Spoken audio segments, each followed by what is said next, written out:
What is up guys, Andy Forestine Runner here. Welcome back to another video, and today I'm giving you guys my first impressions of the Saucony Endorphin Speed 3.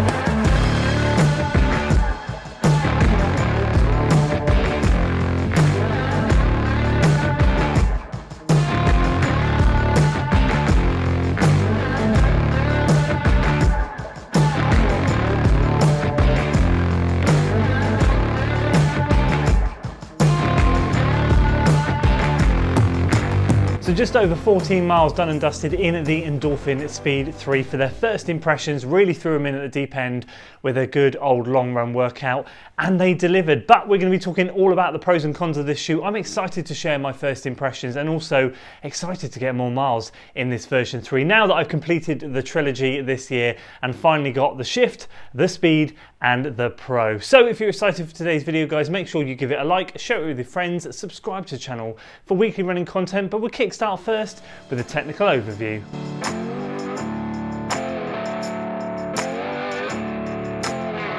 So let's start off by saying I went true to size in the shoe, which is a UK size 13. We have an 8mm heel to toe drop, so 36mm of stack height in the heel, 28 in the forefoot, and in my UK size 13 it comes in at 287 grams or 10.1 ounces. And as always, we'll work our way from the back of the shoe, talk about the heel counter, ankle collar, tongue lacing upper midsole, and then move our attention to the outsole. So we've got quite a stable heel counter at the back here, not too stable, but there's a lot of firmness in the back here, a lot of bounce back, a lot of spring back when I push down. It's not completely rigid, but there's a good bit of structure there just to make sure that you are locked in nicely. And the padding in and around the ankle collar is what I would say medium. It's not massively plush around here, but it's certainly not paper thin. So it sits nicely under the ankle bone, and you've got a bit of cushioning there, which is great, but not too much, because obviously we're talking about a very lightweight, nimble and speedy shoe here. So they're saving weight in and around that area. And there is some kind of heel cup buried in there. If you follow my finger trace there, goes up there and comes down the other side.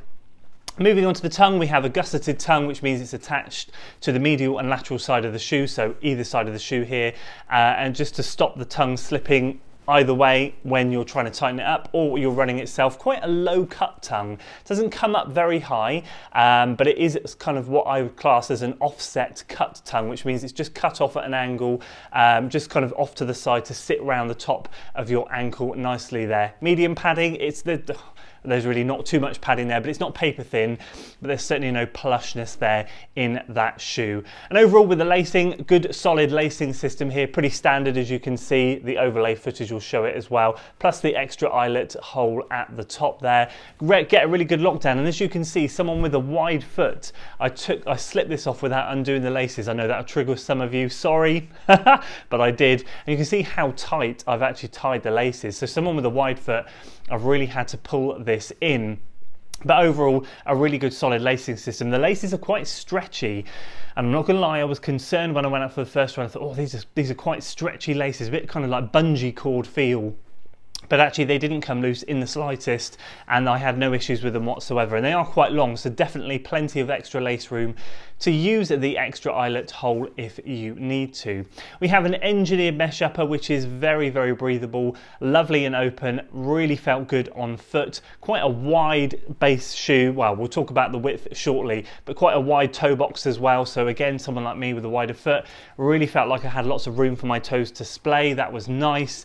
That coupled with the lightweight upper, which I've got to try and remember everything that Saucony chucks in their shoes. We've got a form fit going on, which is basically where it's a design feature that they add to their shoes, which basically hugs the foot. And that is kind of a combination of the upper, the way the upper wraps around, the gusseted tongue, and the lacing system and everything within the shoe just to kind of hug the top of your foot. And it really does feel like that. Every time you slip your foot in a Saucony shoe, it does really feel like it's hugging it. And that's no different, especially with the upper as well. It just sits around the top of the foot nicely. And then we move on to the midsole, that lovely Power Run PB that we're all used to in the previous versions of Saucony shoes, and of course, no different in this one as well. Absolutely love it. You love it. I love it. Brilliant, lightweight, bouncy, responsive midsole. That now coupled with a winged S-curve nylon plate, so we now have wings on this, which means it spans the width of the shoe. And I believe, correct me if I'm wrong, I haven't done my research, but I have seen this shoe taken apart. This black section here in this shoe and this section here is the wings of the plate, just to make sure it spans the width of the shoe, giving us a little bit more stability when we're running in the shoe. That coupled with the extra width, I do remember running in the version 1 and 2, this midfoot section here definitely feels wider in this version than it does in version 1 and 2. So I would say that the whole structure of the shoe has been set up to become a little bit more stable and a little bit more of a universal running shoe for more people, rather than just what it was before, which was a little bit more edgy. And we'll talk about that shortly. But in terms of the midsole, great setup, love it. And that speed roll tech, which is just that natural land roll through toe off motion, means you get a super smooth ride with this shoe. And then finally onto the outsole here, you can see we've got some strategically placed rubber. There's not a lot of it. Again, all weight saving. It's very thin. There's not too much of it. In my version 1, this stuff started to peel off. We'll see how the durability goes on this. I'm not 100% sure. Kind of with the testing that I've just done on this first run, it was damp, it wasn't raining, but it was certainly wet, and a lot of the concrete I was running on, I felt like I had good grip. I didn't feel like I was slippery or anything, but obviously plenty more winter testing to come in this shoe. I don't feel it was a good enough run to really comment too much on how the grip was, but you can see it there, strategically placed in the right areas. And that is it for the tech.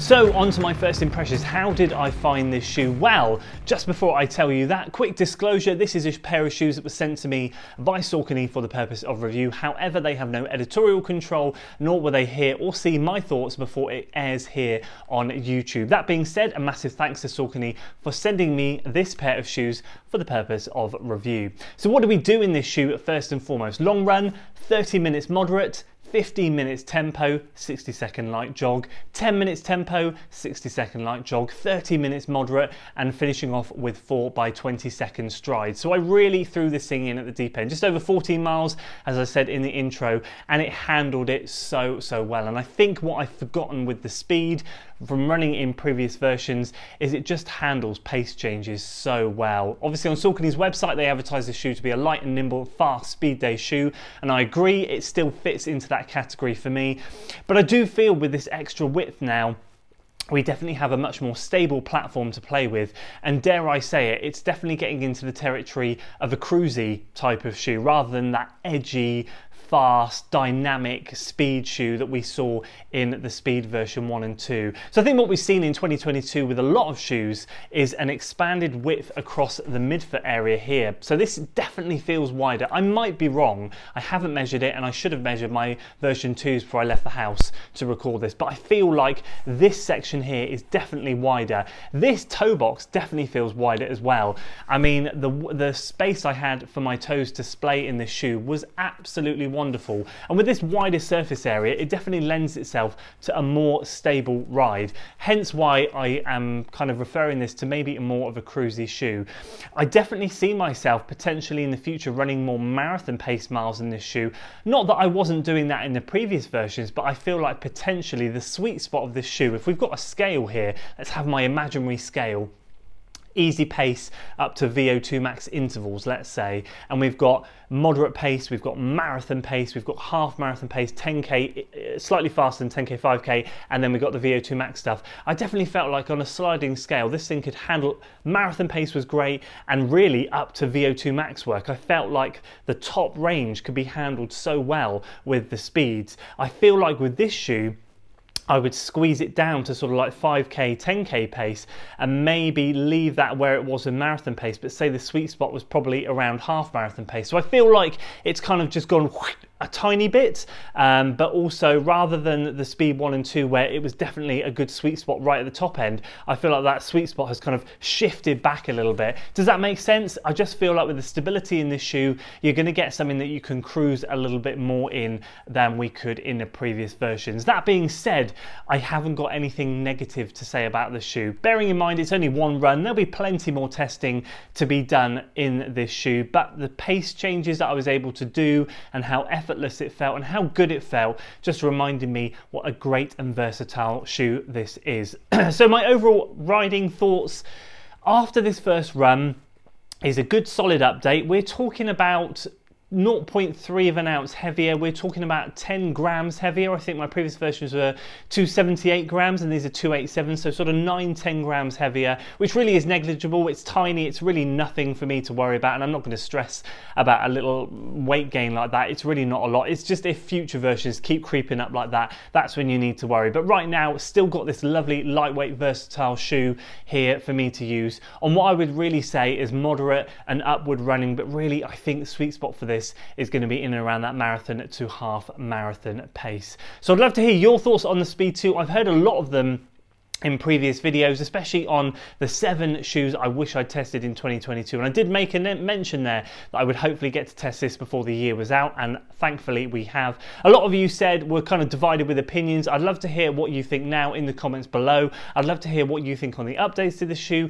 Has the sliding scale changed for you? Do you feel like the sweet spot for this shoe has changed since previous versions? Let me know, let everyone know. It'd be great to hear your thoughts in the comments below. But either way, that's it for today's video, guys. I hope you enjoyed it, and I really appreciate Saucony once again for sending this. Can't wait to log more miles in it over the winter months. That's it for today, guys. If you enjoyed the video, please do give it a like, share it with your friends, subscribe to the channel for weekly running content, and as always, I'll see you in the next one. Until then.